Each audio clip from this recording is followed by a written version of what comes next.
Hey, what's up, guys? It's been a while. Things are going all right over here. I haven't really been doing the YouTube thing much, kind of been focusing on life and doing some other things. Didn't breed any snakes this year, which I think most of you would know either from here, from Instagram, Facebook, other places.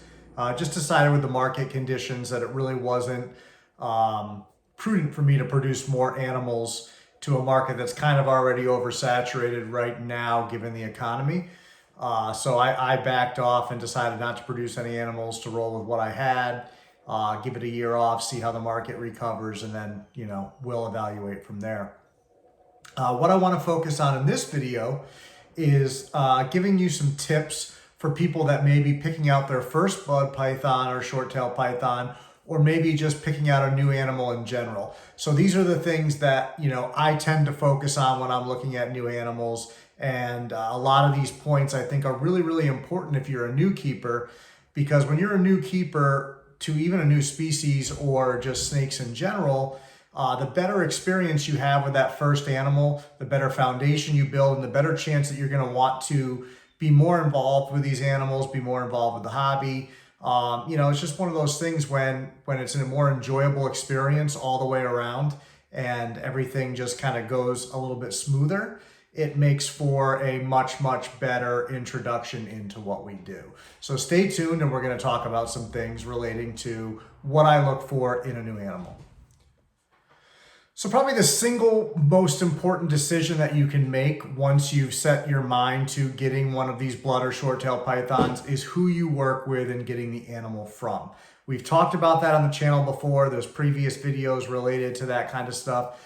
But it really makes all the difference in the world, because what you're paying for when you buy an animal from somebody is not just that animal, but also that person's time, knowledge, and everything that they've put into the animals, to the hobby, to all those things. So you want to be very, very mindful of picking the right person to do business with. You want to pick somebody that's established enough that they're going to be there when you have an issue or you have questions. You want to pick somebody that obviously is doing things the right way. They're showing off the animals in the right light. They're, dealing with things like USR, different things like that matter. And beyond that, somebody that's got more experience with the species versus somebody newer to the species is just going to overall, hopefully, have a higher quality of animals. And that's not always the case. There are some people that are newer that have invested in quality animals and are producing quality animals. And there's some people that have been doing this for a long time and don't really care what comes out of their incubator.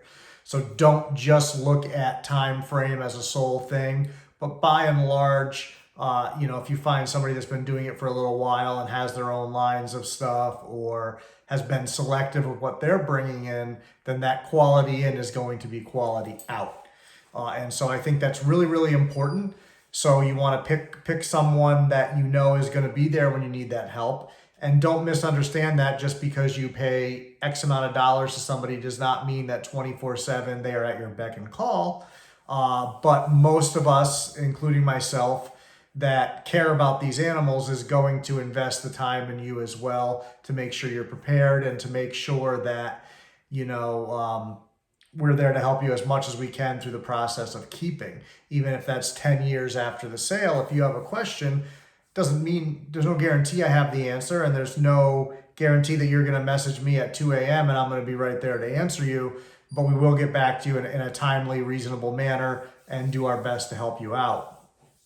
And so that to me is very, very critical to these animals, because you're going to have questions, especially if it's a new animal. So that's first and foremost.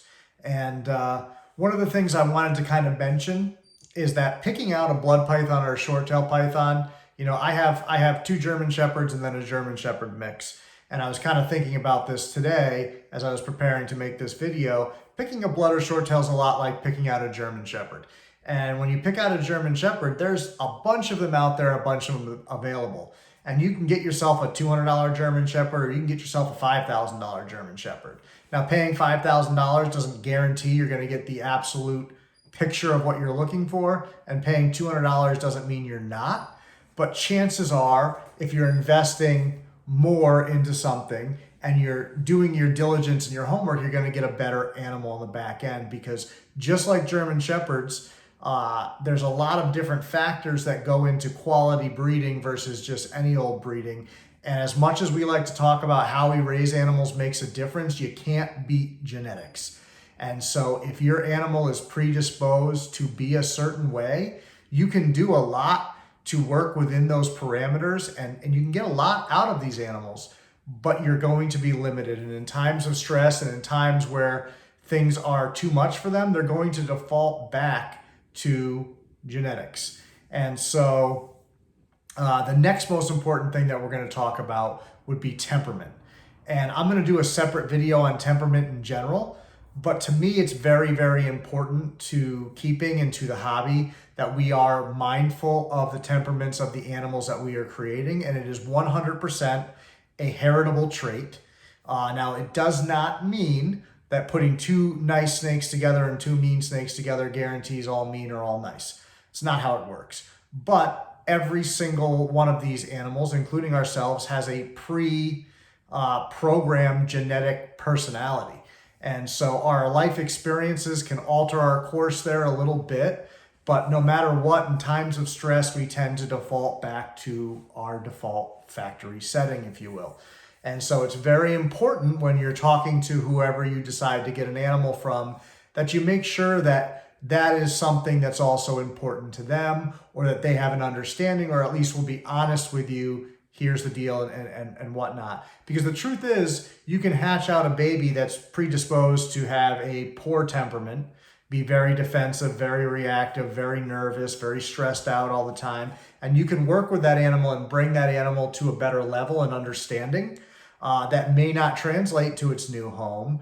And then also, as I said, when something goes wrong and that animal is stressed out and it's not really thinking anymore, it's going to default back to reacting, and that reactionary behavior can be undesirable for you if you don't feel like getting bit all the time, if you don't want the animal to be stressed, if you don't want the animal to just constantly feel like the world is out to get it.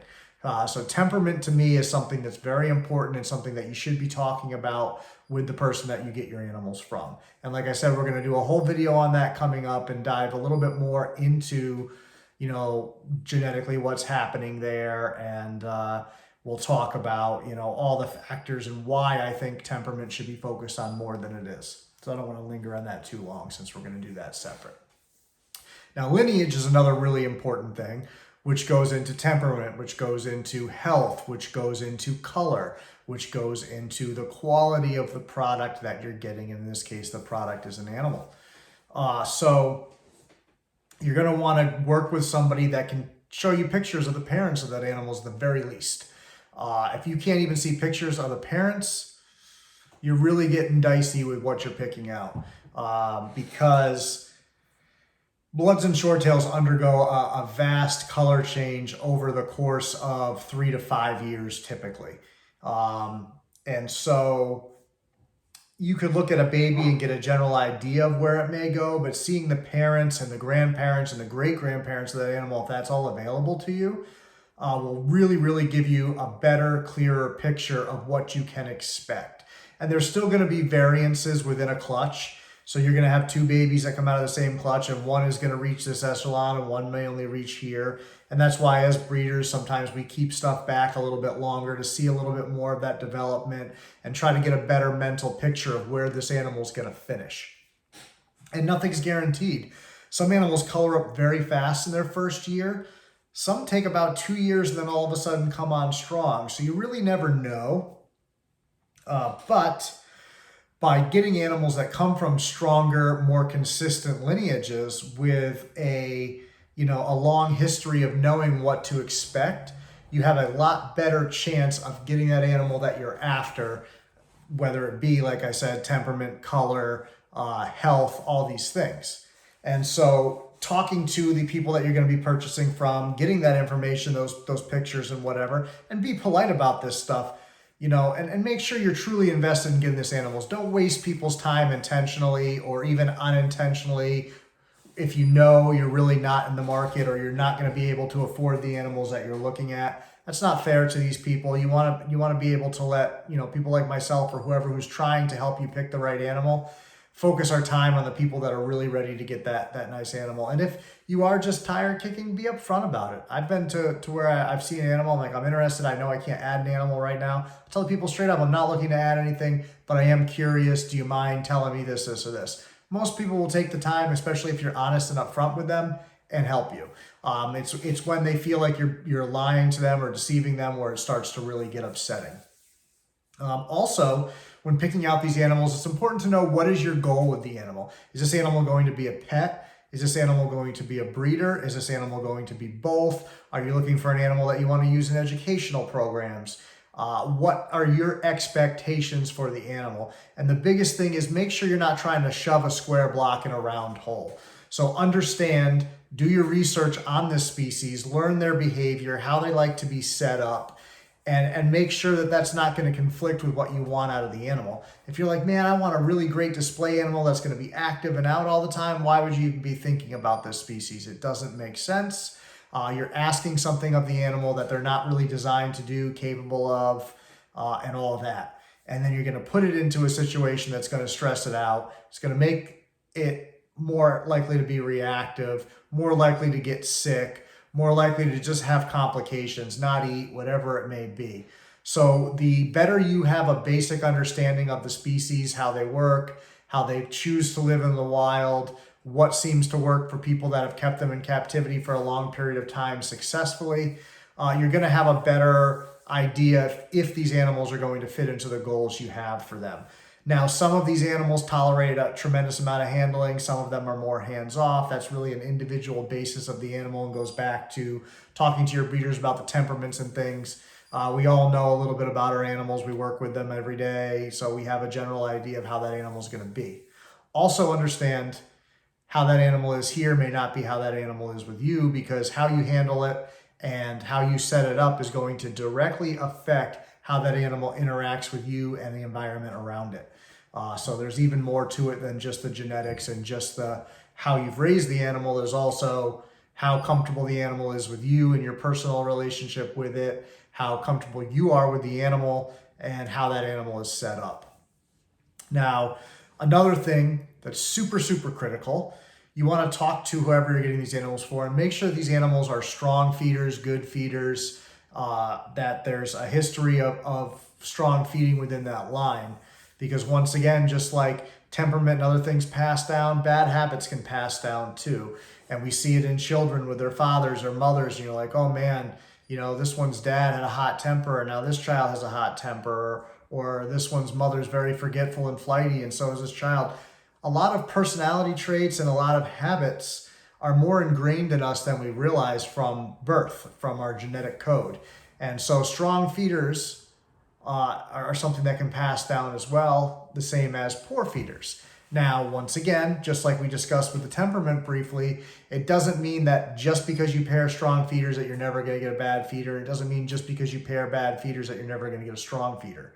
But by and large, the more responsible you are with figuring that out, the better off you are down the line. And if you do look at an animal and you're really set on it, and it's not necessarily the strongest of feeder, make sure you take the time. Make sure you're buying from somebody that's going to be honest about that. Make sure you're buying from somebody that will walk you through their process that has had success, so that that animal will have success with you.